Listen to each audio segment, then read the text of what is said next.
గతంలో ఒక 3-4 months back విషయానికొస్తే కొండా సురేఖ చేసినటువంటి వ్యాఖ్యలు ఏవైతే ఉన్నాయో కేటీఆర్ చేయబట్టే విడాకులు అయ్యింది, ప్రపంచానికి తెలియాల్సి ఉంది అసలు ఎవరి వల్ల విడాకులు జరిగింది అనేది ఒక మాట అనడం జరిగింది. దాని గురించి కూడా ఎంత పెద్ద ఇష్యూ జరిగిందో, ఎంత పెద్ద దుమారం జరిగిందో మనందరికీ తెలిసిందే. ఓ పక్క నుంచి అంటే పొలిటికల్ లీడర్స్ సినిమా వాళ్ళ మీద కామెంట్స్ చేయడం కానివ్వండి, అలాగే పొలిటికల్ లీడర్స్ సినిమా వాళ్ళని టార్గెట్ చేస్తూ మాట్లాడడం కానివ్వండి, అలాగే అరెస్టులు చేయడం, లేకపోతే గొడవలు, మీడియా అంతా కూడా ఇట్టే అంటే సినిమా పరంగానే మొత్తం ఎంటర్టైన్మెంట్ మీద ఫోకస్ పెడుతుంది. ఏమనుకోవచ్చు ఆ విషయంలో చాలా క్లారిటీగా చెప్తున్నా. అంటే మీరు వేస్తే వేయండి, వేయకపోతే వేయకపోండి, కానీ కొండా సురేఖ గారి విషయంలో అత్యుత్సాహం మొత్తం సినిమా ఎంటర్టైన్మెంట్ వాళ్ళు సినిమా వాళ్ళంతా అత్యుత్సాహం చూపించారు. ఈజ్ ద పొలిటికల్ గొడవది. అది కేటీఆర్ గారికి కొండా సురేఖ గారి పొలిటికల్ టర్న్. ఆ పొలిటికల్ టర్న్లో ఆమె మీద ఒక సోషల్ మీడియాలో కొన్ని అభియోగాలు వచ్చాయి. ఒక బీసీ మహిళ, ఆమె కూడా ఒక మన అందరికి అక్కలాంటిదే, ఆమె మీద కొంచెం అభియోగాలు రావడం అనేది చాలా బాధాకర విషయం. నెంబర్ 1. నెంబర్ 2, అది పొలిటికల్గా ఆవేశంలో ఆమె యాక్చువల్గా కేటీఆర్ గారికి అంటే ఒక పార్టీకి వాళ్ళ పార్టీకి నడుస్తున్న గొడవలో ఒక ఆవేశంలో సినిమా వేల మీదకి టర్న్ అయింది. టర్న్ అవుతూ ఈజ్ మామూలుగా వర్డ్స్ రిటర్న్ తీసుకుంటూ మళ్ళా పిసిసి అధ్యక్షుడు వారు కూడా ఇది తప్పు జరిగింది, క్షమాపణ కోరారు. Subject correct. అక్కడ నా వర్డ్స్ వెనక్కి తీసుకుంటున్నాను అనేది సమంత మీదే తప్ప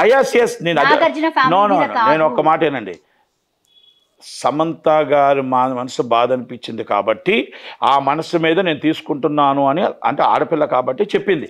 నేను మగపిల్లల కోసం చెప్పాల్సిన అవసరం లేదు. Okay, is a legal issue నడుస్తుంది కాబట్టి లీగల్లో వాళ్ళు చూసుకుంటారు. ఆ రోజు ప్రకాష్ రాజు గారు స్టార్ట్ అయ్యారు. ఇండస్ట్రీ మొత్తం టోటల్గా ఏదో ఒక దండయాత్ర అంటారు కదా, ఫీట్లో నవ్వచ్చు, పీటర్లో నవ్వచ్చు, ఇష్టం వచ్చి పాప అమాయకురాలు కదా, ఆమెకి ఏం మాట్లాడడం రాదు. ఆమె ఏంటంటే ఒక ప్రజల కోసమే బతికింది, ప్రజల కోసమే ఉంటుంది, ప్రజల కోసమే సురేఖ గారు ఉంటారు కాబట్టి మొత్తం ఇండస్ట్రీ అంతా దండయాత్ర చేశారు. మరి అదే దండయాత్ర పాపం రజనీకాంత్ గారి మీద పాపం అంటే అప్పుడు ఎందుకు చేయలే? జగన్మోహన్ రెడ్డి అంటే భయమా? మరి రేణు దేశాయ్ గారు మాట్లాడుతున్న ఆడబిడ్డ కాదా, సెలబ్రిటీ కాదా? మరి ఆ రోజు ఎందుకు ఈ ఇండస్ట్రీ అంతా రాలే? ఆ రోజు మా భువనేశ్వరమ్మ, చంద్రబాబు నాయుడు గారి భార్య భువనేశ్వరమ్మ మీద మాట్లాడుతున్నప్పుడు, అసభ్యకరంగా మాట్లాడుతున్నప్పుడు మరి ఇండస్ట్రీ అంతా ఎందుకు కలవ చేసుకోలే? ఎందుకంటే జగన్మోహన్ రెడ్డి అంటే భయమా? అలాగే సో మెనీస్ పీపుల్స్. మరి పోసాని కృష్ణమురళి గారు పవన్ కళ్యాణ్ గారి మదర్, చిరంజీవి గారి మదర్ మీద ఇష్టం వచ్చిన మాట్లాడితే ఆ రోజు ఇండస్ట్రీ అంతా ఏమైపోయింది? ఇవన్నీ నేను ఎందుకు మాట్లాడానంటే, ఇండస్ట్రీ అనేది మన అందరి కోసం అందరం కలిపి మనం చేయాలి తప్ప ఒక్కరి కోసం ఇది చేయకూడదు. దాంట్లో రాజకీయం ఉంది, అందుకే నేను దాని జోలికి వెళ్ళను అని చెప్పింది. రాజకీయం ఉంది, ఇస్ ద పొలిటికల్ టర్న్. వాళ్ళు పొలిటికల్గా వాళ్ళు ఏమైనా చేసుకో, ఎందుకంటే ఇస్ ద పొలిటికల్గా వాళ్ళకి ఏదైనా ఇష్యూ ఉండవచ్చు. ఇది సినిమా వాళ్ళకి సంబంధం లేదు. ఇది అనుకోకుండా ఒక ఇష్యూ జరిగినప్పుడు ఆ ఇష్యూని ఈరోజు ఇంత దాకా జరిగింది మనం పక్కన పెట్టేస్తే, ఆ రోజు అందరూ వచ్చినప్పుడు తక్కువ అన్నింటికి ఎందుకు రాలేదు, ఇప్పుడు కూడా కొన్నాటిలో రాలేదు. ఇప్పుడు నిన్న జరిగిన అల్లు అర్జున్ గారి ఇష్యూలో కూడా కలవటానికి వచ్చారు, అయిపోయిన తర్వాత కలవటానికి వచ్చారు తప్ప అరెస్ట్ అయినప్పుడు ఒక్కరు కూడా స్పందన లేదు. అంటే రేవంత్ రెడ్డి గారికి భయపడ్డారా? రేపు ఫీచర్ సినిమాలు ఉన్నాయని భయపడ్డారా? నేను అడుగుతున్నా, ఇస్ అ పొలిటికల్ లీడర్ మీరు భయపడుతున్నారా? ఎందుకు స్పందించడానికి అవ్వలేదు అని అడుగుతున్నా నేను. అరెస్ట్ నుంచి ఆయన బయటకు వచ్చాడు, బయటకు వచ్చిన తర్వాత మళ్ళీ అందరూ లైన్ కట్టారు వచ్చేయడానికి. నేను చెప్తున్నాను కదా, చంద్రబాబు నాయుడు గారు అరెస్ట్ అప్పుడు ఎవరు రాలా, ఆయన చీఫ్ మినిస్టర్ అయినప్పుడు పంచు కట్టుకొని వచ్చేసారు. ఒక్కొక్కరు వచ్చి సెలబ్రేట్ అంటే సుఖంలో ఉంటే రావడం కాదు, కష్టంలో ఉండేటప్పుడు మీరు ఎవరైనా వచ్చారా? ఆయన అరెస్ట్ చేస్తే పాపం ఆయన నేను ఎప్పుడు చూడలేదు. Is the father is Allu Aravind గారు. నాకు 38 ఇయర్స్ నుంచి నాకు చెన్నై నుంచి తెలుసు. ఆ వ్యక్తి పడ్డ బాధ, ఆ వ్యక్తి పడ్డ కష్టం, ఆ వ్యక్తి పడ్డ వెయిటింగు నేను ఎప్పుడు చూడలేదు. నాకు చాలా బాధ అనిపించింది, వెరీ వెరీ వెరీ నాకు చాలా చాలా చాలా బాధ అనిపించింది. ఆ వయసులో ఆయనకు అవసరమా పాపం? ఎందుకంటే కొడుకు అరెస్ట్ అయ్యాడు, కొడుకు బెయిల్ వస్తుందో రాదో తెలియదు, స్టేషన్ కాడికి వెళ్ళాడు, ఒక పక్క హైకోర్టుకి వెళ్ళాడు, ఒక పక్క నాంపల్లి కోర్టుకి వెళ్ళాడు. ఏమి తిన్నాడో ఏమి తినలేదో తెలియదు, రాత్రి 11:30 దాకా. ఆ వ్యక్తికి ఆ కష్టం అవసరం. ఆ కష్టంలో మీరు ఎవరున్నారు? కొంతమంది మాత్రమే. ఆ 5 4 మాత్రమే మీరు ఉన్నారు. ఒక్కరు కూడా మేము ఉన్నామని మీరు ఎవరైనా సరే ట్విట్టర్లో పెట్టారా? మీరు ఎవరైనా మేము ఉన్నామని వచ్చారా? మేము ఉన్నామని చెప్పేసి ఇది రేవంత్ రెడ్డి గారి ప్రభుత్వం తప్పు అని చెప్పారా? ఇది నేను రేవంత్ రెడ్డి గారి ప్రభుత్వం తప్పు అని చెప్పారా? మీరు అరెస్ట్ ఆయన అవ్వచ్చు, మళ్ళీ చాలామంది కొంతమంది అనొచ్చు ఇది వ్యక్తిగత అల్లు అర్జున్. నా వ్యక్తిగతం కాదు ఇది. రేపు హీరోగా అల్లు అర్జున్ గారు ఉండొచ్చు, రేపు ఇంకొక హీరో ఉండొచ్చు, రేపు ఇంకొక హీరో ఉండొచ్చు. రేపు ప్రతి ఒక్కరూ సినిమా చూసే హక్కు ఉంది. సినిమా చూడటానికి వెళ్ళాడు, అనుకోకుండా జరిగిన సంఘటనకి మన ఇండస్ట్రీ బాధ్యత వహించాలి. ఇండస్ట్రీ అందరూ అండగా ఉండాలా, ఇండస్ట్రీ అంతా నిలబడాలా. మనం ఒక్కలమైనా ఆయనకు బాధ్యతగా వచ్చిన తర్వాత అందరం కలటానికి వెళ్ళామే తప్ప రాకముందు మనం ఎవరమైనా ఆయనకు సపోర్ట్గా వెళ్ళామా? ఆయనకు కావాల్సిన వాళ్ళు ఒక మైత్రి మూవీస్ వాళ్ళు, ఒక త్రివిక్రమ్, ఒక అల్లు అరవింద్ గారు, ఒక దిల్ రాజు గారు, ఒక నిరంజన్ రెడ్డి గారు, ఒక అశోక్ రెడ్డి గారు, ఒక ఉమామహేశ్వర గారు అంటే అడ్వకేట్స్ వాళ్ళు తప్ప ఇంకెవరైనా నేను చూడలేదు. అంటే మీరు ఇప్పుడు కూడా మీరు మళ్ళీ మీ సినిమాలు ఉన్నాయి కాబట్టి రేపు పండగ సినిమాలు ఉన్నాయి కాబట్టి రేపు ప్రీమియర్ షో ఇస్తారు ఎవరైనా భయంతో మీరు మైక్ ముందు మాట్లాడలేదా అని అడుగుతున్నా. అంటే నేను అడిగిన ప్రశ్నకి ఇండస్ట్రీ ఎందుకు స్పందించలేదు? వచ్చిన తర్వాత అందరూ పలకరిస్తారు. అదే అంటారు కదా, ఇప్పుడు ప్రమాణ స్వీకారం చంద్రబాబు నాయుడు గారు చేసేటప్పుడు మొత్తం అందరూ వచ్చి లైన్ కట్టారు. ఆయన్ని అరెస్ట్ చేసేటప్పుడు ఒక్క మాట కూడా మాట్లాడాలి. ఆ రోజు ఒక 4 5 ఈ నట్టి కుమార్ అండ్ కెఎస్ రామారావు అండ్ అల్లు అరవింద్, అశ్విని దత్ అంటే రాఘవేంద్రరావు గారు, ఇంకొక 2 3 అంటే చెప్తున్నా మాటలు. మరి ఇవాళ అందరూ ఇండస్ట్రీ అంతా ఏమనాలి? నేను అందుకనే చెప్పా, పొలిటికల్గా సురేఖ గారిది ఇది సపరేట్ ఇష్యూ. ఆ రోజు అందరూ దండయాత్ర చేసింది ఇష్యూ సపరేట్. మరి ఈరోజు మరి ఎందుకు చేయలేకపోయారు? ఇండస్ట్రీకి సంబంధించిన విషయం ఇది. రేపు అల్లు అర్జున్ గారు సినిమాకి వెళ్తున్నారు, రేపు ఇంకో హీరో వెళ్తాడు, అక్కడ అనుకోకుండా సంఘటన జరుగుతుంది. అది ఇండస్ట్రీకి సంబంధించిన విషయం. మనం అందరి హీరోల్ని అరెస్ట్ చేసుకుంటూ వెళ్ళిపోతే నేను గతంలో చెప్పినట్టు మనం చర్లపల్లి జైల్లో షూటింగ్ చేసుకోవాలా, చర్లపల్లి జైల్లో మనం డాక్టర్గా మనం కెమెరాలు పెట్టుకోవాలా అని జానీ మాస్టర్ గారి విషయంలో జరిగినప్పుడు నేను అప్పుడే చెప్పా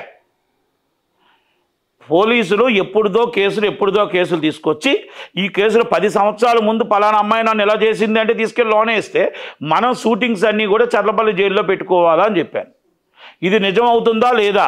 మన హీరోలందరినీ అనుకోకుండా అరెస్ట్ చేస్తూ ఉంటే అరెస్ట్ చేసే అవసరం అయితే నాకు తెలిసి అయితే లేదు ఈ విషయంలో. మరి దీన్ని మనం ఏమనాలా, ఏ మాట చెప్పాలో ఒక్కసారి మీరు అర్థం చేసుకోండి.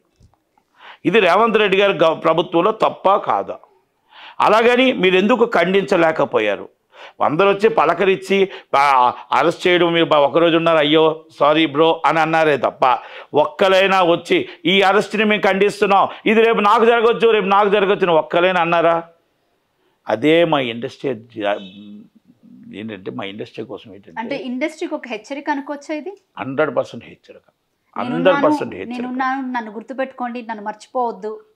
నో, అది అనుకోవచ్చు. నన్ను మర్చిపోతే మీ గతి ఇంతే, మీ పరిస్థితి ఇంతే. జగన్మోహన్ రెడ్డి గారు ఇంతకుముందు 35 రూపాయల టికెట్ పెట్టలే, 5 రూపాయల టికెట్ పెట్టలే. నన్ను గుర్తుపెట్టుకోండి అని చెప్పి 5 రూపాయలు పెడితే అందరూ కలిపి వెళ్ళారుగా. వెళ్ళినప్పుడు మళ్ళీ జీవో తెచ్చుకున్నారుగా. ఆ జీవో అప్పుడు కీలక పాత్ర నేను వహించానుగా. అంటే మరొక జగన్ అనుకోవచ్చు ఇక్కడ.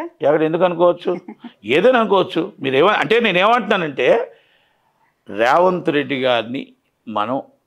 రెడ్డి గారిని మీరు పేరు మర్చిపోయారా, ఏం మర్చిపోయారా పక్కన పెడితే, మీరు గద్దర్ అవార్డులు మర్చిపోయారా, లేకపోతే ఆయన పిలవడం మర్చిపోయారా, ఆయన వెళ్ళడం మర్చిపోయారా, లేకపోతే దీంట్లో కమ్యూనికేషన్ గ్యాప్, దిల్ రాజు గారు ఎఫ్డీసీ చైర్మన్గా కమ్యూనికేషన్ గ్యాప్ ఉందా, లేకపోతే ఏముందా?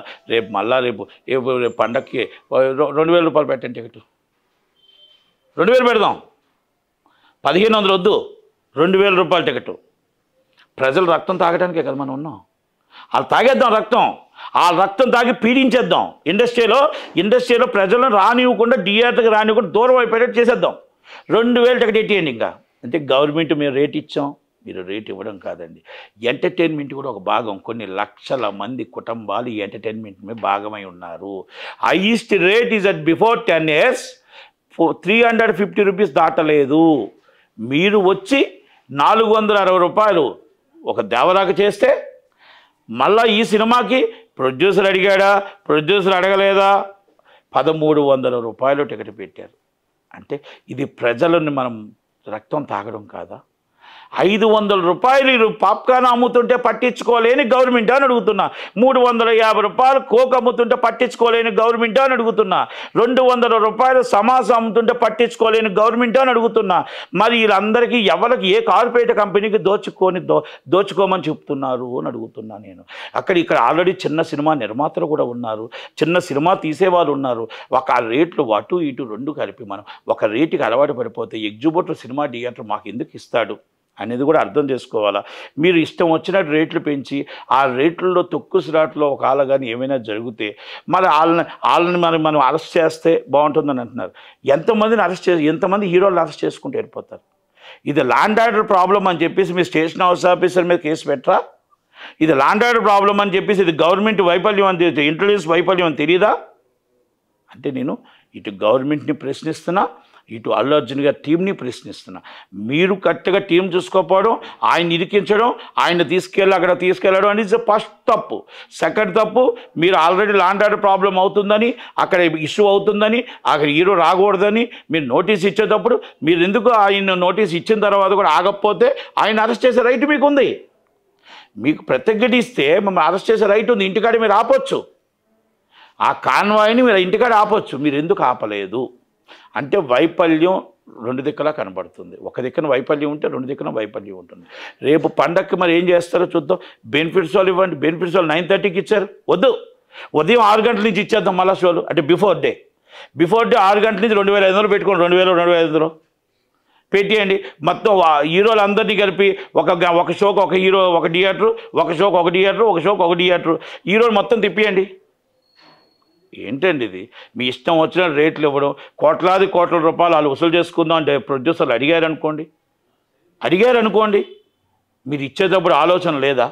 ఇది ప్రజల సొమ్ము, ఇది ప్రజల దగ్గర నుంచి మనం పీడించుకుంటున్నాం, ఇది రక్తం తాగుతున్నాం. వాళ్ళకి ఎంత ఖర్చు అయింది, ఎంత బడ్జెట్ అయింది. అసలు మీరు ఒక మాట అన్నారు, మీరు రేట్ల కోసం వచ్చేటప్పుడు మీరు మొత్తం డ్రగ్స్ కోసం వాటి కోసం ఒక వీడియో ఇవ్వాలి. ఏ వీడియో ఇచ్చారండి?